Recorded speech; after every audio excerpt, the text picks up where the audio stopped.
जब भी भारत और रशिया के रिलेशंस की बात होती है तब 1971 बांग्लादेश लिबरेशन वॉर में सोवियत यूनियन के द्वारा की गई भारत की मदद की बात ज़रूर होती है। सोवियत संघ ने भारत की मदद न सिर्फ यूनाइटेड नेशंस में भारत के खिलाफ आए प्रस्ताव को वीटो करके की थी, बल्कि इस युद्ध में रशिया का पूर्वज देश सोवियत संघ अकेले भारत के बचाव में खड़ा हो गया था। आज की इस वीडियो में भी हम इसी कहानी को डिटेल में जानेंगे जो आगे चलकर भारत और रूस के संबंधों की मिसाल बन गई।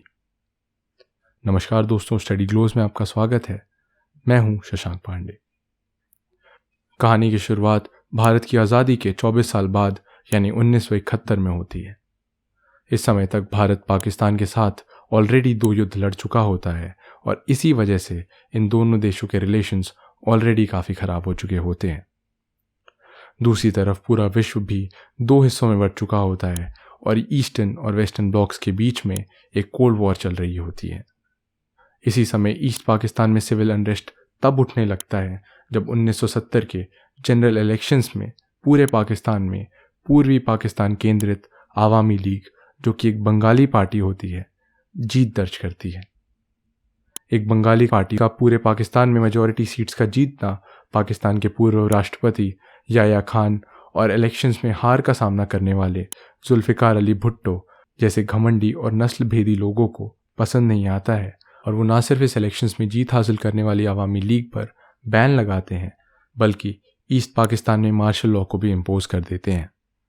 इसके बाद 25 मार्च 1971 को याह्या खान के ऑर्डर के बाद पाकिस्तानी आर्मी के द्वारा ऑपरेशन सर्चलाइट लॉन्च कर दिया जाता है, जिसके बाद 8 से 9 महीनों तक ईस्ट पाकिस्तान के लोगों का नरसंहार जेनोसाइड किया जाता है।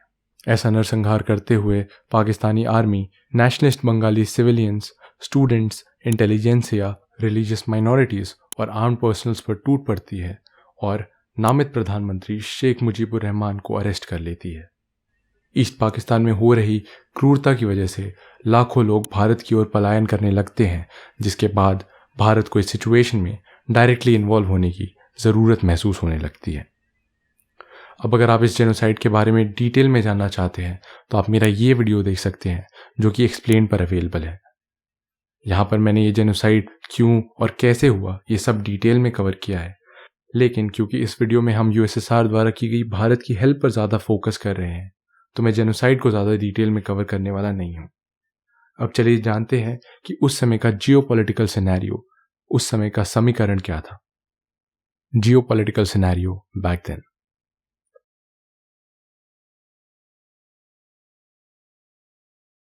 उस समय पाकिस्तान के अमेरिका के साथ राजनयिक संबंध बेहतरीन थे और पाकिस्तान सिएटो और सेंटो ट्रीटी के तहत एक डायरेक्ट एलाई था अमेरिका का।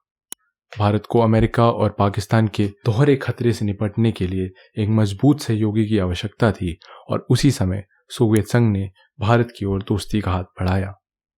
सोवियत संघ ने इससे पहले भी संयुक्त राष्ट्र में कई मौक़ों पर अपनी वीटो पावर का उपयोग करके भारत की मदद की थी और सोवियत के इस दोस्ती के ऑफर से बेहतर भारत के लिए उस समय पर कुछ और नहीं हो सकता था। और इसी के परिणाम स्वरूप 9 अगस्त 1971 को भारत और सोवियत संघ के द्वारा Indo Soviet treaty of peace, friendship और कोऑपरेशन को साइन कर लिया गया। इसके बाद जो हुआ वो काफ़ी इंटरेस्टिंग था।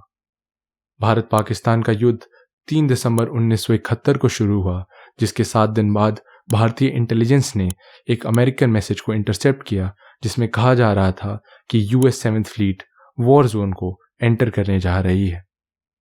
इस फ्लीट का नेतृत्व कर रही थी एक 75,000 टन की nuclear powered aircraft carrier USS enterprise, जो कि उस समय दुनिया की लार्जेस्ट वॉरशिप थी। इस एयरक्राफ्ट कैरियर पर 70 से ज़्यादा फाइटर और बॉम्बर प्लेन्स थे और इस फ्लीट में पीछे चल रही थी एक missile cruiser USS King, 3 guided missile destroyers, 4 gun destroyers, एक large amphibious assault ship USS Tripoli और कई रिपोर्ट्स के अनुसार एक सबमरीन भी। कहा जाता है कि यूएसए पूर्वी पाकिस्तान से अपने नागरिकों को निकालने के बहाने से इस फ्लीट को बे ऑफ बंगाल में भेजना चाहता था और अमेरिकी विदेश मंत्रालय के डीक्लासिफाइड टेप्स में कहा गया है कि हेनरी किसिंगर ने जुल्फ़िकार अली भुट्टो को ये भी सूचित किया था कि अमेरिकी युद्धपोत जल्द ही स्टेट ऑफ मलक्का से निकलकर बे ऑफ बंगाल में प्रवेश करेंगे और निक्सन के हिसाब से वो तब तक भारत की ओर बढ़ते रहेंगे जब तक भारतीय सैनिक ईस्ट पाकिस्तान से वापस न लौट जाएं। भारत की तरफ से यूएसएस एंटरप्राइज के नेतृत्व वाले यूएस 7th फ्लीट के सामने खड़ा था आईएनएस विक्रांत, जो कि एक 20,000 टन का एयरक्राफ्ट कैरियर था जिस पर मात्र 20 लाइट एयरक्राफ्ट्स थे। इसी बीच सोवियत इंटेलिजेंस के हवाले से ये खबर भी आती है कि HMS ईगल एयरक्राफ्ट कैरियर के नेतृत्व वाला एक ब्रिटिश बेड़ा भी भारत के टेरिटोरियल वाटर्स की तरफ आगे बढ़ रहा है। इस पूरी स्थिति से एक चीज़ साफ थी कि ब्रिटिश बेड़ा जहां भारत के वेस्टर्न कोस्ट को अरेबियन सी से टारगेट करने वाला है, वहीं पर अमेरिकी बेड़ा भारत के ईस्टर्न कोस्ट को। लेकिन फिर वो होता है जिसकी मिसालें दी जाती हैं। सोवियत संघ जो पहले से ही अमेरिकी बेड़े की मूवमेंट्स को अपने सैटेलाइट से ट्रैक कर रहा होता है, वो अपनी एक न्यूक्लियर आर्म फ्लीट को व्लादिवोस्तोक से रवाना करता है, जिसमें कई वॉरशिप्स और सबमरीन्स होती हैं। लेकिन इन शिप्स की रेंज 300 किलोमीटर से कम होने की वजह से इन्हें अमेरिकन फ्लीट के एकदम पास और सामने आकर खड़े होने का रिस्क लेना पड़ता है।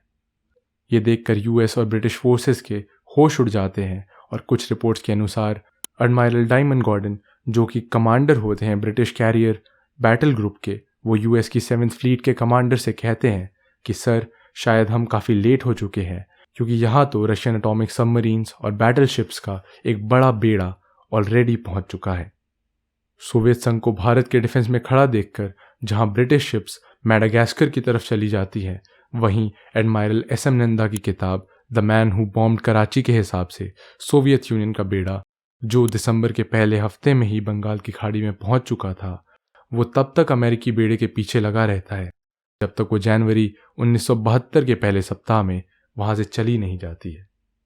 दूसरी तरफ 15 दिसंबर को USSR फिर से UN में एक और रेजोल्यूशन को वीटो कर देता है, जो कि मांग कर रहा होता है इंडिया और पाकिस्तान के बीच इमीडिएट सीज फायर और एक दूसरे की टेरिटरीज से ट्रूप्स के विड्रॉवल की।